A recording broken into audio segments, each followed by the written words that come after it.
So I will be talking about predicting tip versus slip for an object, kind of like this one.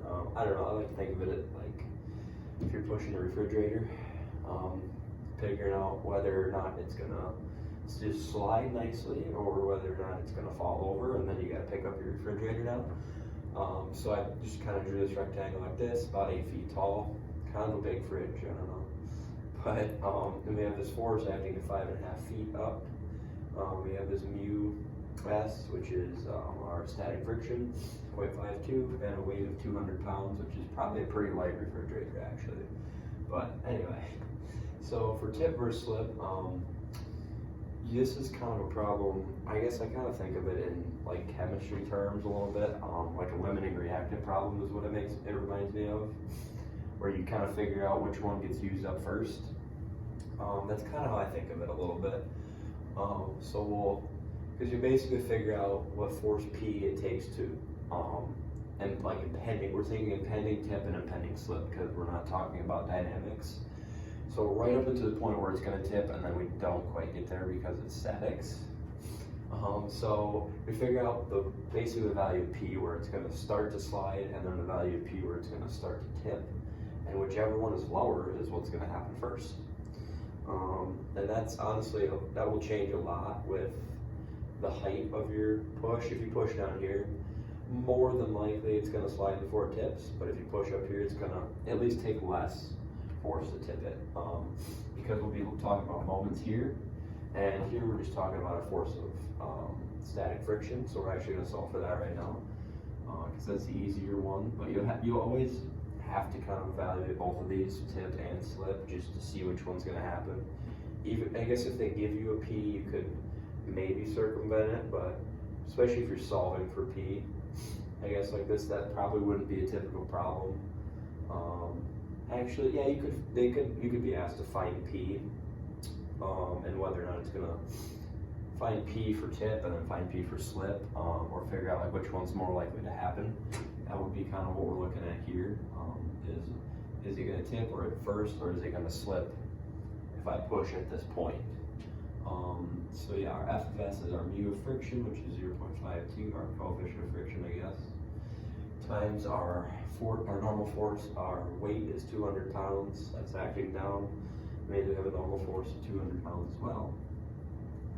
And that comes out to be 104. And I definitely did that in my head and didn't do it in the calculator a minute ago. So that's the force it'll take for P to make this slip, or yeah, the slide. Now we'll look at tipping, and this is just going to be our moment to tip versus our moment not to tip. So we will we'll just evaluate our moments here, and actually when we do this, we will do it at this very end point here. I'll do that in a different color so you can see it. It's our moment around this point because that's where it'll tip first. It's not going to tip around this point if you push it that way. So yeah, if you think about how you're going to tip something, like this eraser, if I push on it, it's going to tip at this point. So that's where we evaluate it. The furthest away from the force of the push is where we'll evaluate it around. And that moment would be, so our two things that we have are our weight. Those are our two moments. We have our weight causing a moment, and we have our P causing a moment. So we're going to do the weight first because I know what that is, but they'll all be incorporated together. So yeah, our moment to tip will be our P times the distance from the point, and our moment not to tip will be the weight times the distance. So that's kind of how we can think about that. This one involves P, and this one is the weight, or I guess the mass, whatever you want to call it. In this case, it's weight. Yeah. Anyway, so yeah, you have the moment of P. So P is 5.5 feet up. So it'll be P times 5.5 is your force times the distance from the point, perpendicular distance, which is 5.5. And we'll take that. I'm actually going to do it the other way because I think it might work out better. We have our force of 200. This is 3 feet wide, so it's acting at 1.5. 200 times 1.5 minus, and we're we're just gonna set this up because there's some of our moments around that point. We'll just call it A is equal to 200 times 1.5, and then our P times 5.5. So I'm gonna draw this 5.5P. Just think about it as a variable, and that's equal to 0. So now we can just ignore that and solve for P. So we will have 1.5. That's 300. Yep.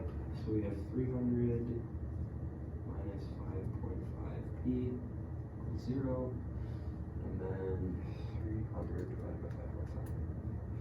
So P is equal to, let's see, take that over, it's negative, yep, that over. Okay. So P is equal to 54.55 pounds to tip. So that means if we were looking at, the question was, say, is this with, I guess, is this object more likely to tip or slip first, which is kind of the whole idea of this?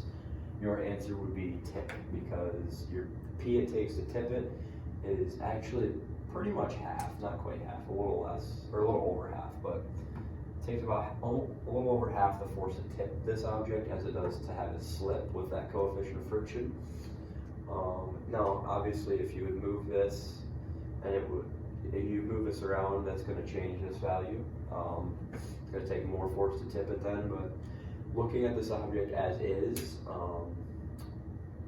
it will take more force to, it will tip before it slides. If you're pushing at that point, just based on what we solved here, you take the lowest force. So yeah, that's kind of your process for going through tip or slip. Slip is a little bit easier one. It's just your normal force times the coefficient of friction, and we just have one object, so it's just between it and the ground. So this one I drew down there. And then once you do that, you'll do the moment it takes to tip it, and I guess your total moments, you just kind of sum the moments because they're equal to 0. So that's why we can subtract these, because this will be a positive. I guess I didn't explain that when I went through it. You have this point, that will be a positive moment because it's going counterclockwise. So that's why that's positive, and this is negative because that will cause a negative moment, make it go counterclockwise. And that makes the math work out really well to a positive force, which we like because it should be. So that could be another check. If your force is negative, maybe just be suspicious, because that means your object would probably fall over weird. But yeah, anyway, yeah, this is predicting tip versus slip.